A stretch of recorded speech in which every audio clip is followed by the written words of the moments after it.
Hello student, तो कैसे हैं आप लोग? आई होप अच्छे होंगे, अपने घर पे होंगे, सेफ होंगे, सुरक्षित होंगे और स्ट्रांग होंगे। चलिए, तो जैसा कि हमने अपनी पिछली वीडियो में ट्रिगोनोमेट्रीज का चैप्टर कंप्लीट कर लिया था, 8 चैप्टर हमने, और सारा एक एक क्वेश्चन मैंने क्लियर करवा दिया था, है ना।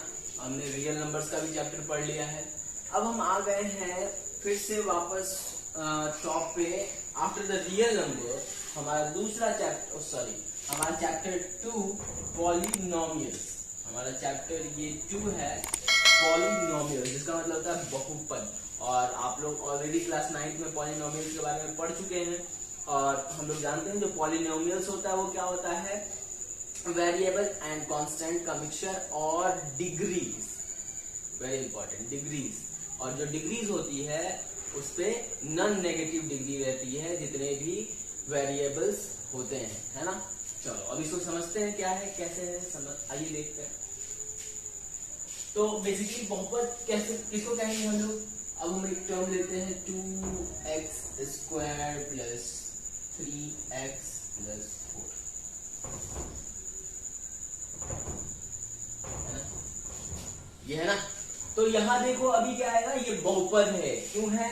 क्योंकि यहां हम क्या देख रहे हैं, क्योंकि कांस्टेंट और वेरिएबल दोनों का मिक्सचर है, ठीक है। और दूसरा क्या है, इसमें डिग्री जो है वो नेगेटिव नहीं है, नॉन नेगेटिव डिग्री है। और जो भी पॉलिनोमियल्स होगा ना वो क्या रहेगा, एक सेम ऑर्डर में रहेगा। कहने का मतलब है कि या तो वो असेंडिंग ऑर्डर में रहेगा या वो डिसेंडिंग ऑर्डर में रहेगा। तो बेसिकली हम लोगों को असेंडिंग ऑर्डर में ही देखने को मिलता है, डिसेंडिंग ऑर्डर में ही देखने को मिलता है, असेंडिंग ऑर्डर में नहीं मिलता है। मतलब सबसे बड़ा पहले, उसके बाद छोटा, उसके बाद सबसे छोटा, है ना।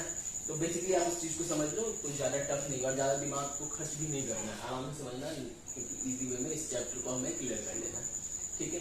तो ये जिसमें बहुत से पद नजर आए वो बहुपद। अब हमारा ये भी टर्म एक बहुपद ही होगा, ठीक है, ये भी हमारा एक बहुपद ही होगा, ये हमारा एक पॉलिनोमियल्स ही है।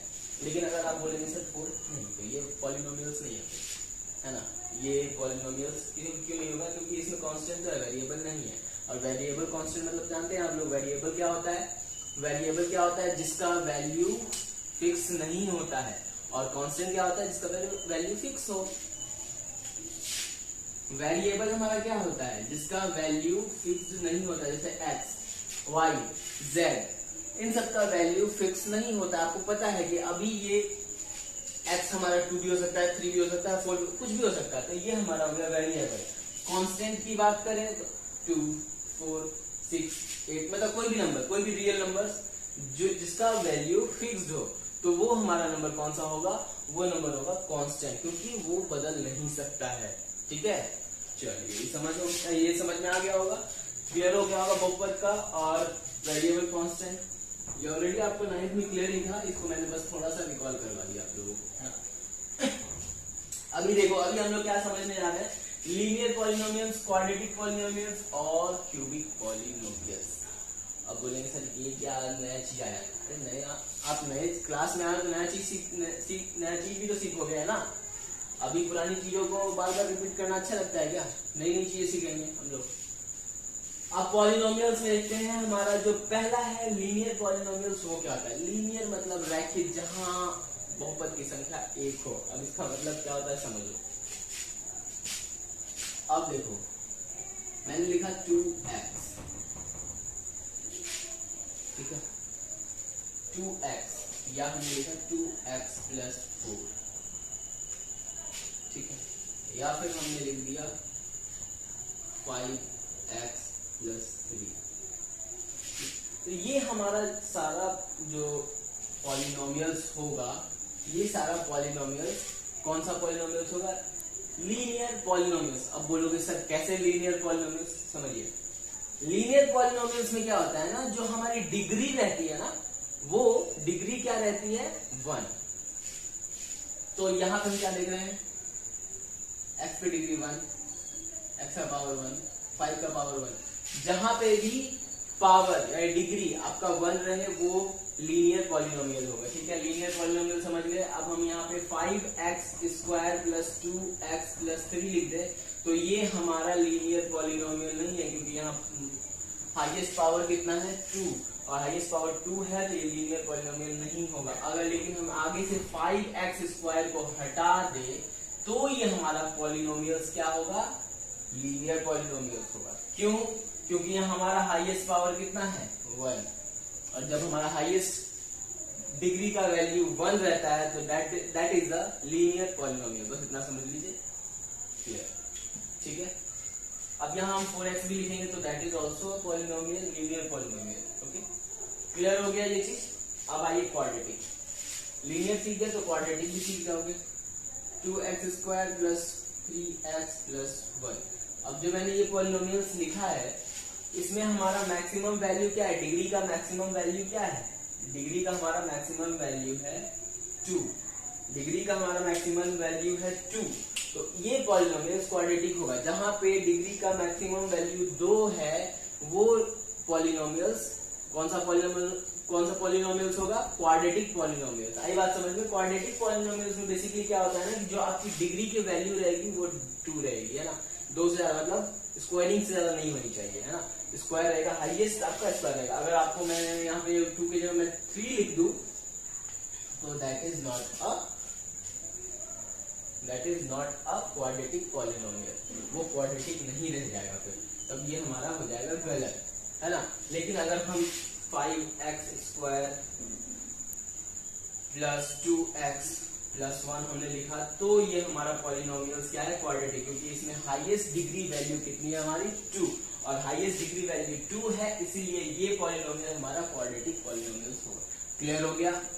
लास्ट वन समझते हैं, फिर आगे भी सीखेंगे। जो पॉइंट्स और भी हैं इसके बाद, पहले इन सारे पॉइंट्स को क्लियर कर लेते हैं। क्यूबिक, जब आपको क्वाड्रेटिक क्लियर होगा तो क्यूबिक भी क्लियर हो जाएगा। क्यूबिक में हमारा हाईएस्ट पावर, डिग्री पावर कितना रहेगा 3, है ना। हाईएस्ट डिग्री कितना रहेगा 3। 2x² प्लस 4x प्लस 5, ये हमारा क्या हो गया, क्यूबिक पॉलिनोमियल्स। क्यूबिक पॉलिनोमियल्स क्योंकि यहाँ हमारा डिग्री का वैल्यू कितना है, क्यूब। हाईएस्ट डिग्री जो है हमारा क्यूब में है, इसीलिए हमारा ये वैल्यू क्यूबिक पॉलिनोमियल। अब आप बोलेंगे सर यहाँ क्यूब है, यहाँ स्क्वायर है, यहाँ 1 है, ऐसा कुछ नहीं, कोई दिक्कत नहीं है। आपका हाईएस्ट डिग्री आपको बस चेक करना। हाईएस्ट डिग्री 3 दिख रहा है तो इसका मतलब वो पॉलिनोमियल्स कौन सा होगा, क्यूबिक पॉलिनोमियल। क्लियर हो गया? ये तीनों पॉलिनोमियल्स को जो मैंने अभी बताया क्लियर हो गया, वेरी गुड। चलो अब आइए समझते हैं दूसरे पॉइंट। तो अभी हमने क्या सीख लिया, लीनियर, क्वाड्रेटिक और क्यूबिक पॉलिनोमियल्स के बारे में मैंने बता दिया। एक चीज समझ लीजिए कि जैसे हमारा ये एक पॉलिनोमियल है 2x² 4x प्लस 5, ये तो कांस्टेंट है, ठीक है, और ये हमारा क्या है, लीनियर है, ठीक है, मतलब वेरिएबल है। तो जो वेरिएबल अमाउंट है उसमें तो चेंजेस आते हैं, आपको पता है, लेकिन कांस्टेंट तो आपका कांस्टेंट रहता है, ठीक है। और एक चीज यहाँ जो मैंने बताने के लिए चीज लिखा है, आपका कभी भी कांस्टेंट वाला पॉइंट 0 नहीं हो सकता है, 0 नहीं हो सकता है। ऑक्स मत समझ लेना इसको, 0 नहीं हो सकता है, ठीक है। 0 कभी भी नहीं हो सकता। जो आपका कांस्टेंट पॉइंट है वो 0 कभी नहीं हो सकता है, क्योंकि अगर ये 0 होगा तो सारा टर्म ही हमारा 0 हो जाएगा, है ना। लेकिन अगर इस मूवमेंट पे कभी भी आपको बोला जाए कि नहीं, क्या आपका जो कांस्टेंट अमाउंट है वो 0 में रह सकता है पॉलिनोमियल्स में, तो बिल्कुल नहीं रह सकता। कांस्टेंट अमाउंट हमारा कभी भी 0 नहीं हो सकता है, ठीक है।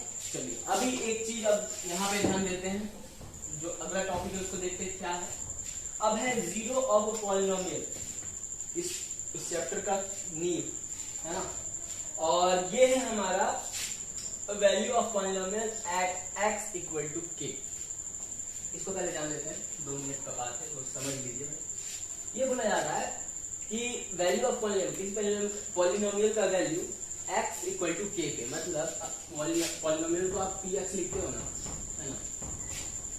तो x की जगह अगर हम एक लिखते हैं 2x प्लस 4, ठीक है, ये एक पॉलिनोमियल हमने लिखा, तो और x का वैल्यू हमने पुट कर दिया 2, यानी p2 equal to 2 into 2 4 plus 4 8, है ना। तो कहने का मतलब हमारा जो पॉलिनोमियल का वैल्यू एट x है, तो उस पर कोई भी हम अमाउंट आराम से निकाल सकते हैं। जैसे p के वैल्यू k रख दीजिए, 2k प्लस 4 हो जाएगा ये, है ना। तो ये सब वैल्यू ऑफ पॉलिनोमियल ऐड किए तो हमारा आराम से वैल्यू आ जाता है, उस पे हम लोग निकालने में कोई प्रॉब्लम नहीं है। आप x का वैल्यू पुट कर दो और आप उस पूरे पॉलिनोमियल का मान आराम से निकाल सकते हैं। ये तो नॉर्मल चीज थी, ये ज्यादा टफ चीज नहीं है, टफ ये भी नहीं है, समझ लो ये भी टफ नहीं है। अब ये क्या बोल रहा है, ये बोल रहा है जीरो ऑफ अ पॉलिनोमियल। अब देखो जीरो ऑफ अ पॉलिनोमियल क्या होता है कि जो आपका पॉलिनोमियल है उसका वो जो है किसके इक्वल हो जाए, जीरो के। अब कहने का मतलब हमने एक लिया 4x + 5 = 0, ये इक्वल हमारा जीरो के आना चाहिए, मतलब जो हमारा पॉलिनोमियल है वो जीरो के इक्वल आ जाता है, तो वही पॉलिनोमियल जीरो ऑफ पॉलिनोमियल कहलाता है। ठीक है, तो अभी देखो इसको आप सॉल्व करोगे तो क्या आएगा, 4x = 5x = 5/4, यही आएगा ना। तो जीरो ऑफ पॉलिनोमियल क्या हो जाएगा, 5/4, x का वैल्यू जीरो ऑफ पॉलिनोमियल हमारा आ गया। तो अब इसमें मेन टॉपिक क्या समझने वाला है उसको समझिए, ये समझ में आया, मतलब जीरो ऑफ पॉलिनोमियल अगर आपको बोला है तो वैल्यू आपका पॉलिनोमियल का जीरो के इक्वल होना चाहिए। ठीक है, बस इतना ही समझने वाला चीज। अब सीधा आते हैं टॉपिक पे, ज्यादा दिमाग को खर्च किए बिना, है ना।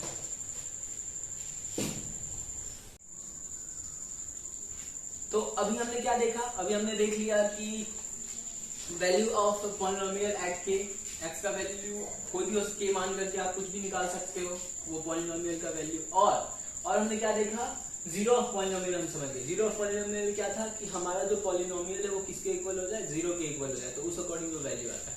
तो अब हम जीरो ऑफ पॉलिनोमियल के अकॉर्डिंग ज्योमेट्रिक मीनिंग समझेंगे क्या है, जो आपका ये चैप्टर है। ठीक है, तो सबसे पहले तो एक ग्राफ में साउंड कर बना लेता हूँ, मैं कर लेता हूँ। अब देखो यहाँ से ही ये चैप्टर इसी पे डिपेंडेंट है। ठीक है, आसान भाषा में लिखते हैं, ज्यादा लेंदी नहीं जाते, नॉर्मल आप समझिए। पहला है हमारा लीनियर, दूसरा क्वाड्रेटिक और तीसरा क्यूबिक। तो समझो क्या है, तो जैसे कि हम एक वैल्यू लेते हैं x - 2 लेते हैं, चलो कोई भी ले लो यार, px के लिए। px ये तो हमारा पॉलिनोमियल शो किया जाता है ना। तो px के लिए हमने x - 2 माने, तो ये तो लीनियर है, ये आपको दिख रहा है, देख करके ही समझ में आ रहा है। इसको अभी समझेंगे, पहले इस चीज को देखते हैं। तो अगर मैं पूछूं आपको, याद देखो एक चीज, ये हमारा x होता है, ये x', मतलब माइनस जो आता है y/-। ठीक है, x माइनस y/-। अब इधर हमारे पॉजिटिव नंबर, इधर हमारे पॉजिटिव, इधर नेगेटिव, इधर नेगेटिव, इधर x के लिए पूरा, इधर y के लिए पूरा, है ना। तो चलो अभी अगर मैं बोलूं कि y के लिए क्या हो जाएगा वैल्यू, तो आप बोलोगे कि अब y का वैल्यू x अगर 2 मान लो, 1 मान लो, उसके अकॉर्डिंग अगर मैं पूछूं कि y का वैल्यूज निकालो और इसके रिप्रेजेंट करो तो कैसे करना है, तो ये देखो, ये कैसे करोगे इसको ध्यान दो। तो अगर एक हम बना लेते हैं ये बॉक्स और x एंड y। ठीक है, अगर हमने x का वैल्यू 2 पुट करा तो y कितना हो जाएगा हमारा। अगर हम इस वाले पॉलिनोमियल में x का वैल्यू अगर हमने 2 पुट करा तो y हमारा क्या हो जाएगा, तो 2 - 2 = 0 होगा ना। तो x2 के लिए y 0 हो जा रहा है। अगर हम x2 के लिए y 0 हो जा रहा है, अगर हम x का वैल्यू रख देते हैं 1, या फिर x का वैल्यू रख दो आप 4, 3 भी रख सकते हो, कोई इशू नहीं है। तो अब 4 के लिए क्या हो जाएगा, x का वैल्यू अगर 4 रखते हो तो 4 - 2 2, 4 - 2, तो x का वैल्यू अगर 4 रखते हो तो y हो जाता है पर। तो अभी देखो इसको हम ग्राफ पे कैसे रिप्रेजेंट करेंगे, तो हमारा x क्या है, 2 है, पॉजिटिव साइड, यानी इस जगह पे हमारा आ जाएगा 2। ठीक है, इस पॉइंट पे आएगा ना 2। ठीक है, और y कितना हो जाता है, 0, यानी y हमारा इस जगह पे आ जाएगा। ठीक है, और दूसरा x हमारा आ गया है 4, यानी इस पॉइंट पे एटलीस्ट 4 आएगा, मे बी आप लोग ग्राफ पे करना, वहां पे एग्जैक्टली मीनिंग हो जाएगा, मतलब एग्जैक्ट समझ में आ जाएगा। और y हमारा आ जाएगा 2, यानी इस पॉइंट पे आ जाएगा आपका 2। तो अभी क्या देखो ना कि हम इस वाले को एक लाइन से नोट करते हैं, और ये वाला तो हमारा एक लाइन हो गया, वो y 0 है, तो ये हमारा स्ट्रेट लाइन कहीं बनेगा ही नहीं, वो ऑलरेडी यही स्ट्रेट लाइन हो गया। तो इससे हमने क्या सीखा, तो सीखा ये जो क्या हमने सीखा उसको समझो कि आपका जो लीनियर पॉलिनोमियल, ठीक है, लीनियर पॉलिनोमियल के लिए आपका हमेशा जो ग्राफ पे लाइन फॉर्म होगा वो स्ट्रेट लाइन फॉर्म होगा और वो x पे एक ही बार कटेगा, है ना। तो यानी x का वैल्यू की बात करें तो लीनियर में आपका x का वैल्यू 1, जीरो ऑफ पॉलिनोमियल 1 हो सकता है और 0 हो सकता है। हमारा लीनियर पॉलिनोमियल में हमारा x का जो x के लिए जो होगा वो क्या हो सकता है 1 और 0। जीरो ऑफ पॉलिनोमियल क्या हो सकता है 1 और 0, क्योंकि और वो क्या कब होता है जब आपका x पे हम चेक करते हैं वो कितनी बार कट कर रहा है। और हमेशा ध्यान रखना लीनियर पॉलिनोमियल में x आपका सिंगल बार ही कट होता है, एक ही टाइम कट करेगा, ठीक है। अब इसी तरह इसको नॉर्मली भाषा में समझ लो, ठीक है, नॉर्मली भाषा में इसको समझ लेते हैं, चैप्टर के अकॉर्डिंग समझते हैं, क्योंकि मुझे लग रहा है थोड़ा लेंदी हो जा रहा है, तो लेंदी नहीं समझ रहा है, नॉर्मली आप समझ लो इस चीज को जो आपको शो करना है, ठीक है। अब अगर मैं बोलूँ क्वाड्रेटिक के लिए, क्वाड्रेटिक मतलब स्क्वायर वाला, क्वाड्रेटिक के लिए आपका पॉलिनोमियल ऑफ 0 क्या हो जाए, तो क्वाड्रेटिक के लिए आपका पॉलिनोमियल ऑफ 0 हो सकता है 2, 1 और 0, मतलब 2 हो सकता है, उसके बाद 1 हो सकता है और 0 हो सकता है। और इसका जो ग्राफ बनेगा, शो होगा, वो कैसा बनेगा, पाराबोला। पाराबोला कहने का मतलब इस शेप में ऐसे हो सकता है, इस तरीके से हो सकता है, इस तरीके से हो सकता है, इस तरीके से हो सकता है, इस तरीके से हो सकता है। कहने का मतलब कि वो x को 2 टाइम्स कट करेगा, ठीक है, 2 बार कट करेगा। हो सकता है 2 बार कट ना करे, हो सकता है एक भी बार कट ना करे, ठीक है, हो सकता है एक ही बार कट करे, हो सकता है एक ही बार कट करे, ठीक है, हो सकता है एक ही बार इस तरीके से कट करे, है ना, इस तरीके से एक ही बार कट करे, यहाँ पे हमने लिखा ऐसे करके एक ही बार कट करे। लेकिन हमारा जो फॉर्म होगा पाराबोला शेप में होगा, और दूसरा जो पाराबोला होगा तो हमारा जो x जीरो पॉलिनोमियल होगा क्वाड्रेटिक के लिए वो 2 हो सकता है, 1 हो सकता है और 0, मतलब आपका पाराबोला शेप में तो बनेगा, लेकिन वैल्यू जो x पे काटेगा वो 2 बार काटेगा, या उससे कम 1 बार काटेगा, या फिर काटेगा ही, ऐसा भी तो बन सकता है ना। चलो अभी लास्ट देख लो, क्यूबिक। क्यूबिक मतलब जब आपका डिग्री क्या हो, क्यूब में हो, तो उसमें क्या होगा, उसमें जो हमारा बनेगा ग्राफ कैसा बनेगा, इस शेप में बनेगा, मतलब वो x पे 3 बार कट करेगा। सिंपल है, या तो 3 बार, या तो 2, या 1, या फिर 0, 3 से ज्यादा नहीं हो सकता, क्योंकि इसका अगर 4 रहता तो 4 बार, 5 रहता 5 बार, हो सकता है 5 बार ना हो, 4 ही बार हो, 3 ही बार हो, 2, लेकिन हमारा जो शेप बनेगा इस शेप में ही बनेगा। पाराबोला शेप में कब बनेगा, जब वो क्वाड्रेटिक रहेगा, लीनियर में हमेशा स्ट्रेट। आते हैं सीधा चैप्टर की ओर, ज्यादा दिमाग खर्च करते हुए। चलिए अब हम सीधा आ गए हैं एक्सरसाइज पे। अभी आपने सीख लिया कि हमें जीरो ऑफ पॉलिनोमियल किसी का भी निकालना हो तो हम ग्राफ में क्या देखेंगे कि वो x पे कितनी बार कट कर रहा है, जितनी बार वो x पे कट कर रहा है उसका जीरो ऑफ पॉलिनोमियल वो नंबर हो जाएगा। अभी देखो ये इस वाले एक्सरसाइज 2.1 में यही आपको शो करना है कि आपको इसमें बताना है कि जीरो ऑफ पॉलिनोमियल कितना हो जाएगा। तो पहले वाले में जीरो ऑफ पॉलिनोमियल कितना हो जाएगा, जल्दी से बताओ। x पे कितनी बार कट कर रहा है, एक भी बार नहीं, क्योंकि ये तो x वाला होता है ना, ये x डैश, ये y वाला है, ये y डैश, सॉरी ये y डैश, ये y वाला। तो अभी x पे कितनी बार कट कर रहा है, एक भी बार नहीं, तो यानी px कितना हो जाएगा 0। एक भी पॉलिनोमियल यानी जीरो पॉलिनोमियल हो जाएगा 0, यानी इसका जो अगर बात करें पॉलिनोमियल्स की तो कितने पॉलिनोमियल्स होंगे, तो 0, इसका कोई पॉलिनोमियल्स नहीं हुआ है क्योंकि ये x पे एक भी बार कट नहीं कर रहा। अब इसके बात करें पॉलिनोमियल ऑफ 0, इसका कितना हो जाएगा, तो इसका हो जाएगा 1। पॉलिनोमियल ऑफ 0 इसका तो 0 हो गया, इसका 1, क्योंकि ये x पे कितनी बार कट कर रहा है, पॉइंट टाइम। अब 3 नंबर पे आते हैं, इसमें पूछा जाएगा कि आपको जीरो ऑफ पॉलिनोमियल कितना हो गया, तो ये x पे कितनी बार कट कर रहा है 1 2 3 टाइम्स, तो जीरो ऑफ पॉलिनोमियल कितना हो गया 3।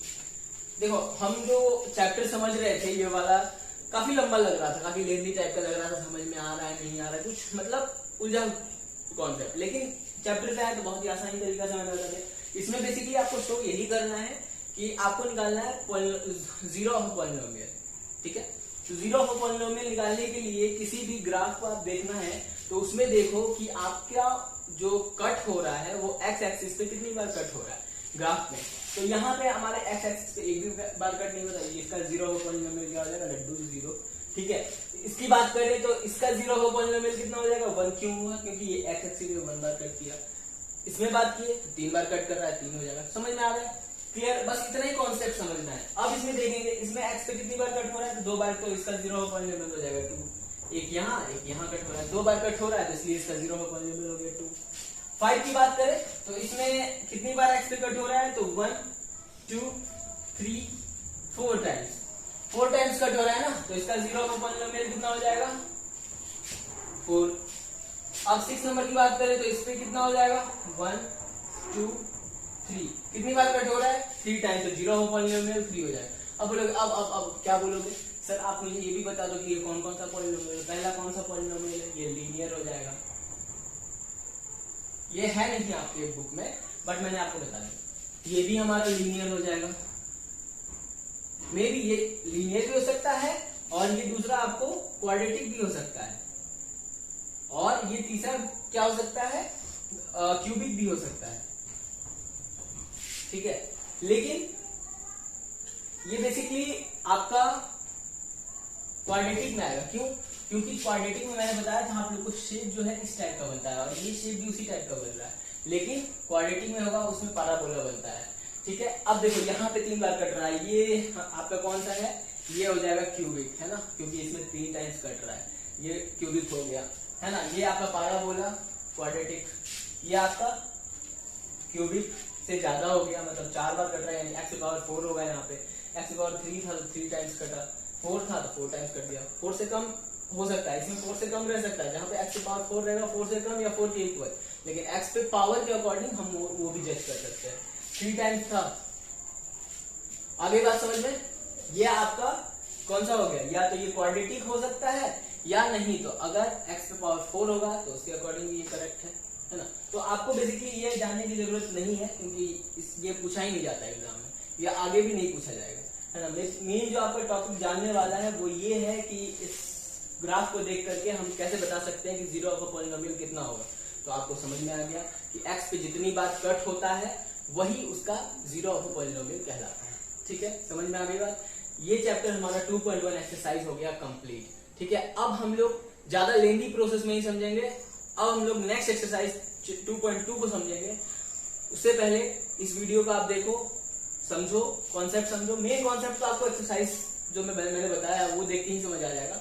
बाद बाकी जो है नॉर्मल टॉपिक समझने वाला, जिनको शुरू में अगर 9th नहीं पढ़ा होगा तो वो आगे में समझ सकते हैं। तो एक्सरसाइज हमारा मैंडेटरी है, इसको देख करके समझ लेना। ठीक है, क्योंकि लास्ट में स्किप बिल्कुल मत करना, क्योंकि बहुत इंपॉर्टेंट है ना।